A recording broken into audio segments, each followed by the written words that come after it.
මොන දේ කරන්නටත් කලින් ඒ දේ සාර්ථක කරගන්න ඕන නම් අපි ඒ දේ වෙනුවෙන් අනිවාර්යයෙන්ම කලින් සූදානම් වෙලා ඉන්න ඕන.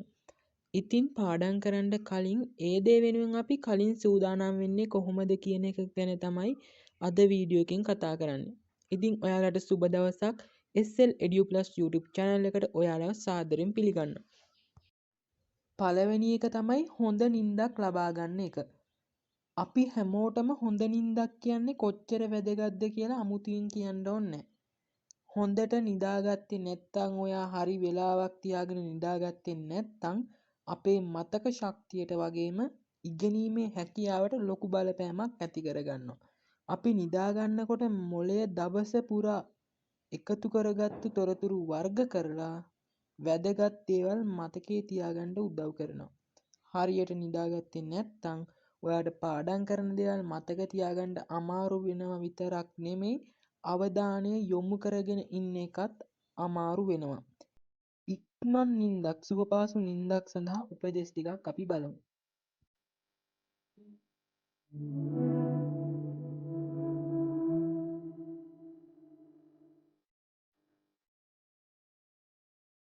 දෙවැනි එක තමයි සුදුසු නැත්තම් පිරිසිදු පරිසරයක් තෝරගන්න එක. ඔයා පාඩම් කරන තැන ඔයාගේ අවධානයට වගේම මතකයට ලොකු බලපෑමක් ඇති කරනවා.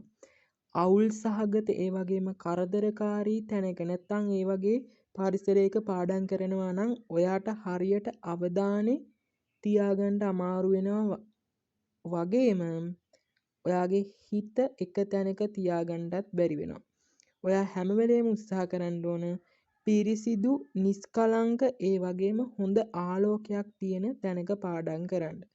ඔයාගේ කාමරේ මේසේ ඒ විදියට හදාගන්න පිරිසිදු වගේම අවධානය කැඩෙන්නේ නැති විදියට හදාගන්න. නැත්නම් ඔයාට පුස්තකාලයකට ගිහින් නැත්නම් වෙන යාළුවෙක්ගේ නෑදෑ ගෙදරක ගිහින් ඒ තැන හරි පාඩම් කරන්න හරි තැනක් නම් ඔයාට ඒ තැන ඉඳන් පාඩම් කරන්න පුළුවන්.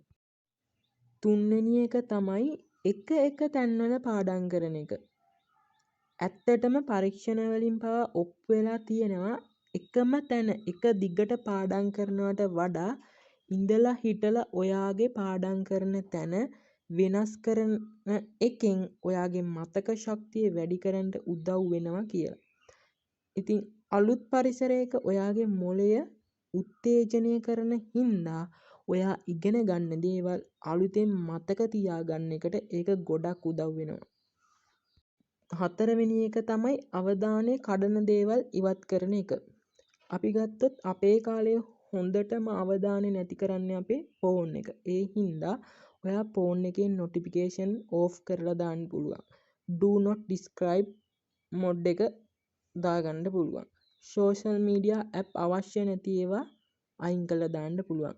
ඉතින් ඔයාට පුළුවන් ශබ්ද ඇහෙන්නේ නැති විදියට හෙඩ්ෆෝන් පාවිච්චි කරන්න. ඒ වගේම ඔයා පාඩම් කරනවා කියලා ගෙදර අයට, පවුලේ අයට, යාළුවන්ට දැනුම් දීලා තියාගන්න. ඒ වගේම පාඩම් කරන අතරතුර අනවශ්‍ය වෙබ් අඩවි නැත්නම් apps ෆෝන් එක අරන් ඒවා කරන්නේ නැතු ඉන්න එක තමයි ගොඩක්ම හොඳ. පස්වෙනි එක තමයි සංගීතයට ඇහුම්කන් දෙන්න. සංගීත කියන්නේ අපේ මනෝභාවයට වගේම අවධානයටම ලොකු බලපෑමක් ඇති කරන්න පුළුවන් දෙයක්. පාඩම් කරන වෙලාවට පද රහිත ඒ කියන්නේ සින්දු කියන්නේ නැති හැබැයි මියුසික් එක යන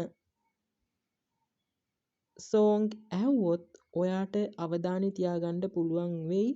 හැබැයි ඔයාට ඒක අමාරුයි නම් ඒ දේවල් කරන්නේ නැතුව ඉන්න බලන්න. ඉතින් අදට ගිහින් එන්නම්. වීඩියෝ එක හොඳයි නම් වීඩියෝ එකට ලයික් කරන්න, channel එක subscribe කරන්න, ඒ වගේම ඔයාලගේ වටිනා කමෙන්ට් එකක් දාන්න.